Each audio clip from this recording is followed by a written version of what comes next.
Today, we turn our focus to a moment that may reshape the nature of modern warfare, perhaps even the course of the Ukraine-Russia conflict. 41 Russian aircraft, fighter jets, and bombers reportedly destroyed or damaged by a Ukrainian drone strike.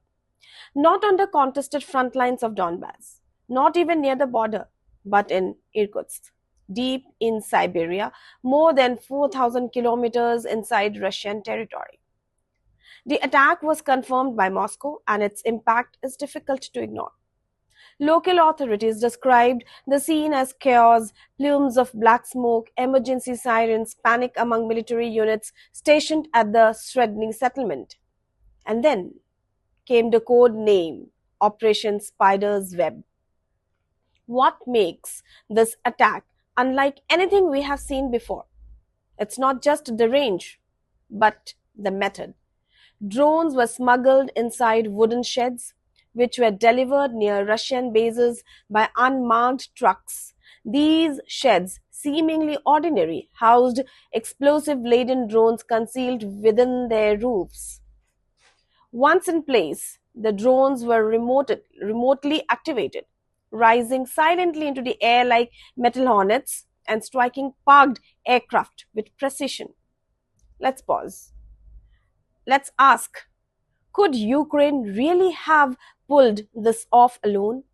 This wasn't a backyard drone.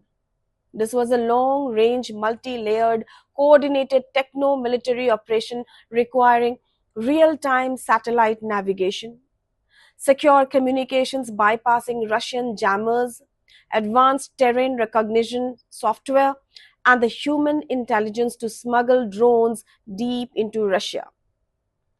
Is Ukraine's drone capability now this advanced? Or is this something else? How did Ukraine achieve this?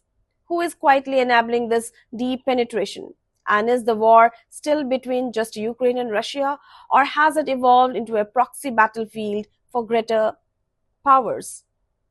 So, who is helping Ukraine? Western governments continue to insist that we support Ukraine, they support Ukraine, but we are not at war with Russia, they say. But the pattern is hard to ignore.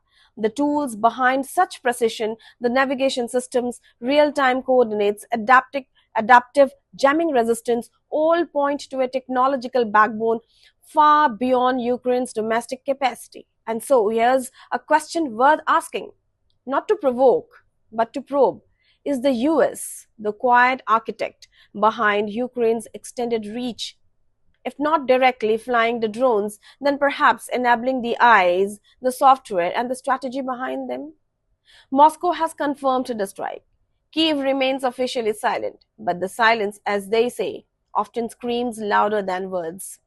Moscow now faces a dangerous crossroad. It has warned time and again, strikes on Russian territory will not go unanswered. But what happens when air bases in Siberia are hit with impunity? When Russia's rear guard is no longer safe, does President Putin escalate militarily? Does he retaliate against Ukraine's urban centers? Or does he open new fronts, cyber, economic, or even covert, against those he believes are orchestrating this from afar? So now we must ask, is Ukraine fighting with Western tools or for Western objectives? Is the US still just a supporter or now the silent strategist? On the other hand, can Ukraine sustain this sophisticated warfare without direct military protection in the future?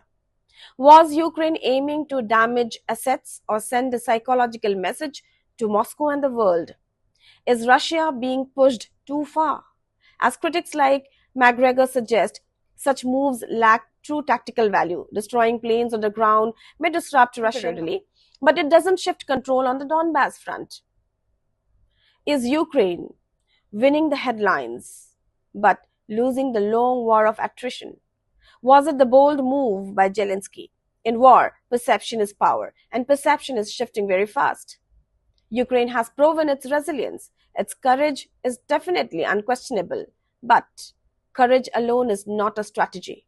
If the West wishes to support Ukraine, it must do so not just with tools, but with treaties, long term security frameworks, and post war reconstruction guarantees.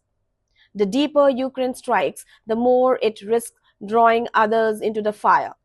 The more silent the support, the louder the consequences. And the questions arise: is Ukraine walking toward liberation or toward a larger war waiting in the shadows? This isn't just about drones, it's about distance, it's about deterrence.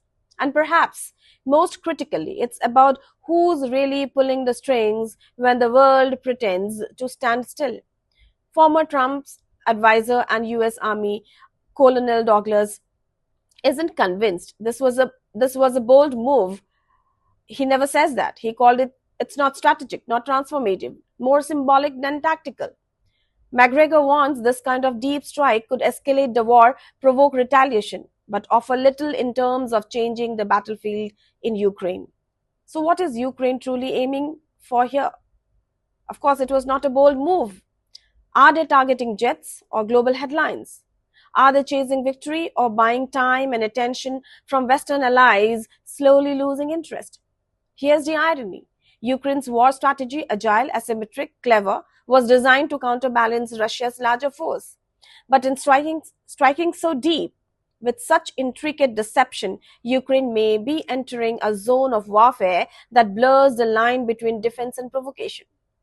What message does this send to Moscow and to the world, of course? Meanwhile, a sobering truth: it seems no peace talks are underway. Ukraine may be celebrating a cyber age David versus Goliath strike. Russia absorbs yet another humiliation. But as we assess the debris, we must ask, is this the war we were warned against, or the one quietly engineered by larger forces behind the curtain? Is the West simply supporting Ukraine or scripting the playbook? And most urgently, how far are we now from peace? Or have we all stepped too deep into the spider's web? Stay informed, stay watchful. The skies may be quiet, but the war is evolving.